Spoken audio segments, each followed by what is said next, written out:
സമരം ചെയ്യുന്നത് സ്ത്രീകളാണ്. വെയിലും മഴയും മഞ്ഞും കൊള്ളുന്നതും സ്ത്രീകളാണ് എന്നുകരുതി ജെൻഡർ പൊളിറ്റിക്സിന്റെ അടിസ്ഥാനത്തിൽ വൈകാരികമായി മാത്രം സമീപിക്കേണ്ടതല്ല സെക്രട്ടേറിയറ്റ് പടിക്കലിലെ SUCI ആശാസമരം.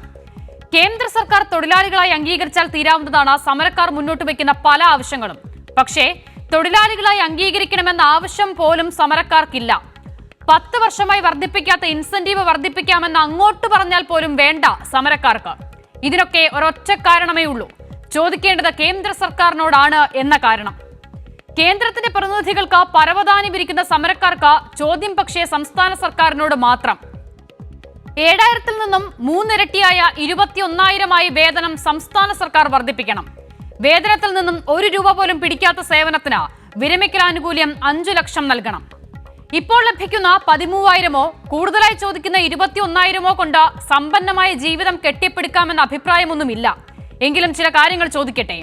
ബിരുദവും ബിരുദാനന്തര ബിരുദവും തേടി പ്രൊഫഷണൽ കോഴ്സുകൾ ഉൾപ്പെടെ പഠിച്ചിറങ്ങുന്ന കുട്ടികൾക്ക് IT കമ്പനികൾ ഉൾപ്പെടെ നൽകുന്ന ശമ്പളം എത്രയാണെന്ന് സമരക്കാർക്ക് അറിയാമോ? ശാസ്ത്രീയ മേഖലയിലെ നഴ്സുമാർക്കും ഡോക്ടർമാർക്കും പോലും ലഭിക്കുന്ന വേതനം എത്രയാണെന്ന് അറിയാമോ ആശമാർക്ക്? രാഷ്ട്രീയ ലക്ഷ്യം വെച്ച് അപ്രായോഗികമായ ആവശ്യങ്ങൾ മാത്രം ഉന്നയിക്കുന്ന സമരക്കാരെ പാവപ്പെട്ട തൊഴിലാളികളെന്ന് ചേർത്ത് പിടിക്കുന്ന പ്രതിപക്ഷത്തോടാണ്. എവിടെ നിങ്ങളുടെ യഥാർത്ഥ തൊഴിലാളി സംഘടന?